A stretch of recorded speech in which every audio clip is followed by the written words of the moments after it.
তো আজকে আমি ভাবছিলাম দুটো টপিক নিয়ে কথা বলবো। একটা হচ্ছে এই মানে সিরিয়ালি আমার লাইফে বাবা কি কি ঘটনা ঘটিয়েছে সেটা একটা, আরেকটা হচ্ছে বাবার মাহাত্ম্য। তো আমি ভাবছি সিরিয়ালে যেগুলো ঘটনা হয়েছে সেগুলো আমি ইয়ার বাই ইয়ার বলবো, এটা একটু পরে বলবো। প্রথমে আমি একটু বাবার মানে উনার মহিমা। উনি হচ্ছেন সমুদ্র, আর আমরা হচ্ছি ধরুন সমুদ্র পাড়ে দাঁড়িয়ে আছি। সমুদ্র পাড়ে যেগুলো আমরা হাতে লাগে, ধরুন আহ ইয়ে পাথর হোক বা ছোট ছোট দানা হোক, যেগুলো আমাদের হাতে আসে, ওই হাতে যেগুলো এসছে সেগুলো নিয়েই আমি যা বাবার কৃপাতে এসছে ওগুলো নিয়ে আমি একটু আমার যেগুলো রিয়েলাইজেশন বা উপলব্ধি বা অনুভব সেগুলো একটু শেয়ার করব। তো একবার আমি নাসিকে এই 2023-এ বোধ হয়, 24 বোধ হয়, বাবা 1 মাস ছিলেন। তখন আমার কি মন গেল জানি না, আমি একটা ছোট একটা কাগজে লিখলাম বাবাকে, যে আমার মন বলে যে তুমি মহাদেব আর তুমি কৃষ্ণ বলে লিখলাম। লিখে আমি বাবাকে চিঠিটা দিলাম। আর পাশে ছিল কয়েকজন ভক্ত ছিল, আর বাবা চিঠিটা দেখলো, মানে ছোট নোটটা দেখলো, দেখে একটু জোরে জোরে বললো যে কি লিখেছো দেখি তো। আমার মন বলে তুমি শিব মহাদেব আর তুমি কৃষ্ণ বলে বাবা পড়ার পরে প্রায় 20 সেকেন্ড চুপ ছিলেন, কিছু বলেনি। তারপর বললো না না, এটা না, না মাসি, এরকম না, তোমার কেন মনে হচ্ছে, আমার বয়স দেখে মনে হচ্ছে বলে আমাকে বললো। বলে কথাটা একদম মানে হাসিতে বা ধরুন এটা মানে কিছুই না বলে এটা কাটিয়ে দিল। তো এখন যখন আমি রিফ্লেক্ট করি তখন ভাবি যখন আমরা গ্রন্থ পড়ি, চৈতন্য চরিতামৃত, সেখানেও যখন ভক্তরা উনার পায়ের জল মন্দিরের ভিতরে ধোয়ার চেষ্টা করতেন, তখন উনি স্বরূপ দামোদরকে, মহাপ্রভু স্বরূপ দামোদরকে এসে বলতেন আমার তো পাপ হবে, এই ভক্ত কি করলো, আমার পা ধোয়ালো। আবার কখনো বলতেন না যে আমি ঈশ্বর, কিন্তু উনার লীলাতে, উনার যেভাবে উনি করতেন ওই লীলাতেই প্রকাশ হতো যে উনি কে। তো যাই হোক, আমি নাসিকে এই উত্তরটা পাওয়ার পরে আমার মনটা কিন্তু মানেনি।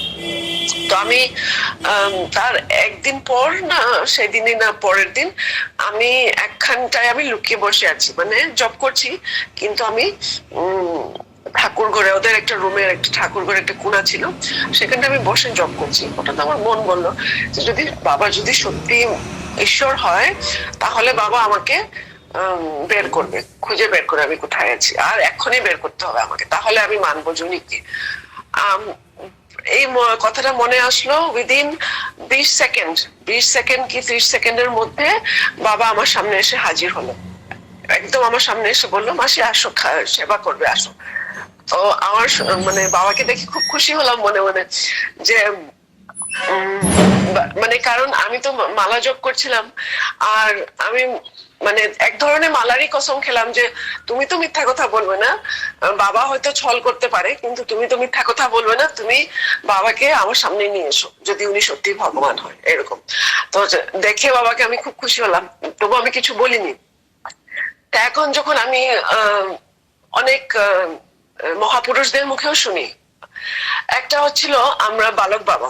বালক বাবা উনি নিজেই সিদ্ধ মহাপুরুষ, আর উনি 9 দিন মাটির নিচে নবরাত্রির সময় উনি নিজেই মাটি তপস্যা করেন মায়ের। উনার মুখেও বেরিয়েছিল একটা অসুবিধার রেকর্ডিং আছে, সেখানে উনি নিজেই প্রকাশ করেছিলেন যে বাবা তো সাক্ষাৎ শিব হ্যাঁ, ও শিব হ্যাঁ, এরকম। তারপর উনি একজন মহাপুরুষ, উনি বাবার কথা বলেছিলেন। তারপর আরেকজন, আমরা যখন উত্তরকাশীতে গেছিলাম, উত্তরকাশীতে তখন তো অনেক সাধু, মানে ওরাও ভগবানই, কারণ উত্তরকাশী হচ্ছে দেবভূমি বলা যায়। তো ওখানে অনেক মানে ভগবানই ধরুন সাধুর বেশে থাকেন বা এরকম তপস্যাও করেন। তো সেরকম একজন আমি, আমাদের পরিচয় হয়েছিল একজন সাধিকা, উনার নামও শর্মিলা, উনি সন্ন্যাসিনী, আর উনি ছিলেন, আগে থাকতেন ওই যে উনি যুক্ত ছিলেন বেলুড় মঠের সাথে, রামকৃষ্ণ মিশনের সাথে। এখন উনি ইয়েতে সন্ন্যাসী বেশে উনি তপস্যা করছেন আপনার ইয়েতে উত্তরকাশীতে। তো উনি বাবার সাথে দর্শন করলেন, দর্শন করতে এসছেন উনি আর ওনার সাথে আরেকজন সন্ন্যাসী মা। তো দর্শন করার পরে উনি যখন পরের দিন যান, মানে বাবাকে দর্শন করবে বলে আসেন, তার আগে ওনার একটা রুটিন আছে যে ওখানেও তো কাশী বিশ্বনাথ আছে উত্তর কাশীতে, যেখানে কলিযুগে বলে ওখানে উত্তর কাশীতেও কাশী বিশ্বনাথ বিরাজমান হয়। তো উনি কাশী বিশ্বনাথকে রোজ সকালে জল দেন, অভিষেক করেন, আর আশেপাশে মন্দিরগুলো অভিষেক করেন, জল দেন।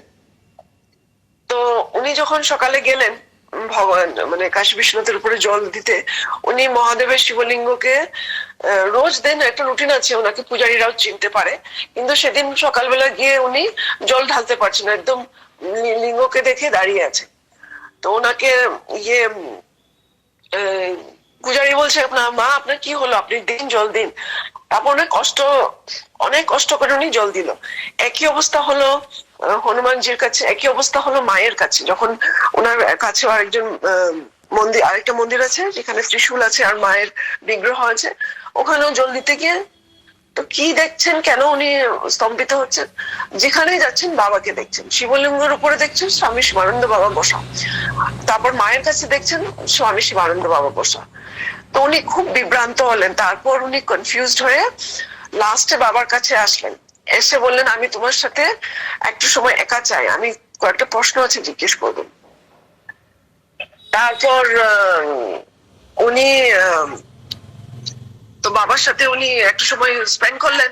তারপর আমি পরে ওনাকে জিজ্ঞেস করলাম যে কি ছিল ব্যাপারটা, কি আপনি এরকম কেন বাবার সাথে কেন একা কথা বলতে চাইছিলেন বা কি হলো। বলছিলেন আজকে আমার এই ঘটনা হয়েছে। তো লাস্টে আমি বললাম যে আপনার প্রশ্ন, উনি বললো যে আমি বাবার সব প্রশ্নের উত্তর পেয়েছি, শুধু একটা প্রশ্নের উত্তর আমি পাইনি। তো কি প্রশ্নের উত্তর পাননি, যে আমিও সেভাবে বাবাকে জিজ্ঞেস করেছি কি তুমি কি মহাদেব, তুমি কি বাবা কিছু উত্তর দেননি, সেটাই আমি উত্তর পাইনি, বাকি সব বাবার লীলাতেই দেখিয়ে দিয়েছেন যে বাবাকে। তো সেরকম অসংখ্য ঘটনা। আচ্ছা আরেকটা আমি ঘটনা বলছি, ঘটনাটা হচ্ছে যে গুরুদেব, এটা অনেক বছর আগের ঘটনা, আমি তখন স্টুডেন্ট ছিলাম। স্টুডেন্ট থাকতে আমি বাবাকে নিয়ে ড্রাইভ করে গুয়াহাটিতে আমি এক ভক্তর বাড়ি থেকে আরেক ভক্তর বাড়িতে আমি নিয়ে যেতাম বাবাকে। তখন আমার বয়স তখন 20 বছর 21 বছর এরকম ছিল। তো যাই হোক, আমি যখন বাবাকে নিয়ে ড্রাইভ করে যেতাম, তো একদিন একটা বাড়িতে কীর্তন হচ্ছিল, একটা ভক্তের বাড়িতে, সেখান থেকে কীর্তনের পরে প্ল্যানটা হচ্ছে যে আমি বাবাকে নিয়ে যেখানে বাবা রাত মানে থাকে ওখানে আমি নিয়ে যাবো। তো যাই হোক, যখন কীর্তন হচ্ছে সন্ধ্যাবেলা 7টা কি 7:30 বাজে, তো কীর্তন হঠাৎ হচ্ছে। আর তখন আমার অ্যাকচুয়ালি প্ল্যান ছিল যে আমি ফরেন মানে বিদেশে যাওয়ার জন্য আমি প্রিপারেশন করছিলাম। হঠাৎ কীর্তনের মধ্যে আমি মনটা আমার একটু বিচলিত হলো। হঠাৎ চিন্তা করলাম আমি তো যদি বাইরে যাই, চলে যাই, তো বাবার সঙ্গ পাবো না। আর আমার যদি সন্তান হয়, ছেলে মেয়ে হয়, যায় হয়, ভবিষ্যতে ওরা যদি ঠাকুরকে মানে ভগবানকে যদি বুঝতে পারে না, কারণ বিদেশে তো এরকম পরিবেশও পাবে না, তো আমার ফিউচারটা কি হবে তখন, এরকম আমি চিন্তা করছি। আর আমি হচ্ছে একটু বেশি চিন্তা ভাবনা একটু করি আগে থেকে। তো ওভার থিঙ্কিং, ওটা বাবা বলতো আমাকে, আমার একটা রোগ আছে, মানসিক রোগ, তুমি একটু ওভার থিঙ্কিং করো। যাই হোক, তারপর কীর্তন শেষ হলো, তখন আমি যখন বাবাকে নিয়ে ড্রাইভ করে যাচ্ছি, তখন গাড়িতে হঠাৎ বাবা আমাকে বলল, মাসি আমি তোমার গর্ভে আসব তোমার সন্তান হয়ে। তো আমি তখন কিছু উত্তর দেইনি। হঠাৎ একটু পরে আমি ভাবলাম, হারে আমি তো একটু আগে কীর্তনের সময় আমি তো এগুলি চিন্তা করছিলাম যে আমার ভবিষ্যতে আমার সন্তান যদি এরকম হয়, ভক্ত না হয় কি হবে। তখন আমি বাবাকে জিজ্ঞেস করলাম যে বাবা তুমি কি আমার মনের কথা সব বুঝতে পারো। তখন বাবা আমার কাছে বসা ছিল গাড়িতে, বাবা বলল আমি যদি না বুঝি তো কে বুঝবে, কথাই বললো, বেশি কিছু বলেনি। তো যাই হোক, পরবর্তীকালে আমি কি করে আমি গোপাল পেলাম। আর যদি আমি গোপাল পাই, আর যদি বাবার কথা যদি সত্যই হয় যে আমি তোমার কাছে সন্তান হয়ে আসব, তাহলে এই যে কথাটা যে বাবাই মহাদেব আর বাবাই আর কৃষ্ণ, সে কথাটা কিন্তু বাবা ওনার লীলার মাধ্যমে উনি প্রমাণ করে গেছেন। ওনাকে মানে বলতে হয়নি যে আমি কে। তো এটাই আজকে এগুলো কথা বলে আমি এখানে বিরাম দিলাম। আমার ভুল ত্রুটি আপনারা নিজ গুণে ক্ষমা করে দেবেন।